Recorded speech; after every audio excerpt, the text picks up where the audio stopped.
Hello everybody and welcome back to my YouTube channel. So as you can tell from the title below, today I'm going to be talking about setting intentions. And this is different from goals or the vision board for the year, in the sense that this isn't necessarily about the things that I want to achieve or accomplish, but these are intentions that I want to set for myself, like the kind of person I want to become in 2022. Now these I'm going to be speaking from a mission statement that I wrote when I was reading the book, The 7 Habits of Highly Effective People. More on that later. But I wrote down a mission statement because the author of the book, Stephen, speaks about the importance of having a mission statement so that you have some kind of a direction as to the kind of person that you want to become. And I actually wanted to incorporate this in my journal video because I usually meditate over these intentions during my morning routine, and it's part of what I do with my journal. But then that video became way too long, so I thought that would make sense to have it at the beginning of 2022 in case there are others out there who would like to set, intentions for 2022 as well as write down a mission statement. I'm just going to go through everything that I have here. So it first has a couple of lines of daily affirmations, and then it has a couple of lines of what I'm working towards, the kind of person that I'm, trying to become. So the first line is, I am love and I am loved. I think this line, I wrote it down because sometimes I feel like I'm only loved if I'm able to add value. I'm only lovable if I'm able to add value. I'm only lovable if I'm able to do something for you. And this line, what it reminds me is that I am love and I am loved, period. Not because of something that I can do or powers that I have, but just for existing, for being here, breathing. I am love and I am love. The next line is, I am greatness personified.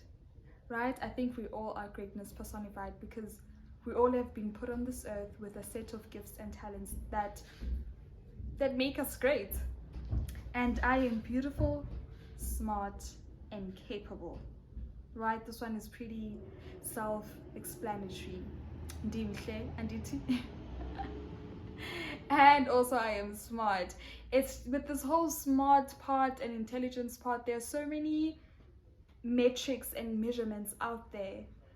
I know a lot of people who measure how smart they are based on their matric certificate, based on their grade 8 results, based on their uni results. There's so many things out there that attempt to measure our intelligence and how smart we are, and sometimes you can reduce your intelligence to your last test score, and that is not true. You are intelligent and capable, of course, capable of reaching my dreams, capable of taking care of myself, capable of love, capable of being loved. And the very last affirmation is, I am enough. I am enough, period. Now I want to get more into the mission statement part of it. And before I continue, I'd just like to remind you guys to hit the like button if you enjoy the video so far. And also, if you enjoy it, chances are your friends, your peers might enjoy it too. So please do share the content. It helps me reach a new audience, and also it motivates me to keep creating such videos. Let's continue now. It says, I will not be reactionary, instead I will be proactive. Now this one is highly influenced by the book, right? As I was reading the book, I really realized that I have this bad habit of playing the blame game, blaming everything. For instance, if I had told myself that I will wake up the next morning and say, go for a jog, right? At the slight appearance of clouds, I will make an excuse that I can't go jogging today, it's cloudy outside. Or, oh my goodness, I feel a slight cramp coming along, I definitely can't go jogging. Like, I've become so good at making excuses for myself. Excuses that that justify why I shouldn't do what I said I'm gonna do, right? And this is why this line is very important to me. It says that I will not be reactionary. Okay, so it's cloudy outside. Great. That's even better because I'm going to have a breeze. It's not going to be too hot as I jog. You know, like looking at things the other way around. I will be proactive. Whether it is studying for a test, whether it is wanting to start eating a healthy breakfast. Okay, because I know that I get lazy to cut up fruit in the morning. How about I cut the fruit the night before? Then tomorrow morning, the thought of having to first cut the fruit, then eat it, won't actually stop me from having it. Do you know what I'm saying? So that's the proactive part. That's the part where I have to counteract the shortcomings of my mind and my brain and work ahead of it. So that is definitely something that I like to incorporate into my meditation, especially if I hear that voice that creates excuses is very loud in my head. I just have a moment to kind of silence it. And then there is, I will show up for myself in all ways. I cannot tell you how much like is packed into this one line. I will show up for myself. Another big habit that I'd gotten into because of being so reactionary is that I stopped showing up for myself, and I disappointed myself so much so that I got to a point where I didn't trust myself with anything. And the thing is, if you don't trust yourself with anything, then how can you even go for anything? Does that make sense? I hope that makes sense. How can you even set your mind? How can you even desire, yes, to do anything if you don't trust yourself that you're actually going to show up and do what's needed to accomplish that? So showing up for myself is a huge part of the intention that I want to set. And then I will listen empathetically. I will seek to understand before being understood. This one is big when it comes to relating with people.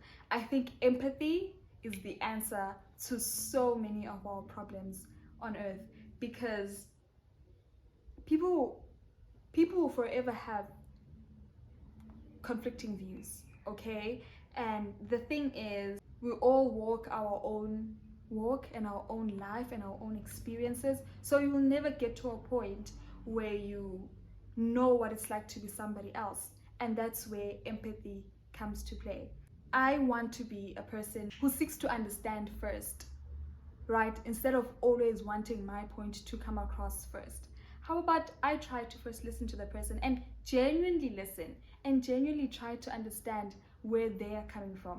This for me has been big, especially when dealing with my parents, right? My parents are from a completely different generation, a completely different time, and they see things so differently from the way that I see them. And this used to really get to me, really frustrate me, really make me upset with them when they don't see things the way that I want them to see it, until I was like, I always preach this gospel of empathy. How about I apply this empathy to my parents? This goes for a child who throws tantrums and everything. And instead of also getting yourself worked up, how about you just be empathetic and be like, listen, this child is very frustrated right now because they can't go to the park for whatever reason. So let me understand the way that they are reacting. To your relationship with your friends and family, like I've already said, to your colleagues at work, whatever it may be, seek to understand first before being understood. It has honestly saved me a lot of heartache, because another principle that goes with it is the fact that you learn to not take anything personally, because the way that the person acts usually has more to do with what they're going through than how they feel about you. And then the very last line is, I will lead with love. This one basically is that at the core of every action, I wanted to spring from a place of love, not from a place of fear, not from a place of intimidation, not from a place of envy, not from a place of insecurity, or whatever, all these different places that we can act from. I want to act from a place of love in the way that I treat myself and in the way that I treat others. Lead with love. And I think that leading with love is a great umbrella to cover everything else that I mentioned in today's video. I hope today's video sparked something in you. Maybe you picked up some points that you think that you would like to add to your mission statement, and it has inspired you to also come up with your own mission statement. But anyways, here's to a great 2022 where we evolve into our best selves. And once again, this channel is a channel that is about kindness, being kind to yourself and to others. I'll see you next Thursday. Mwah.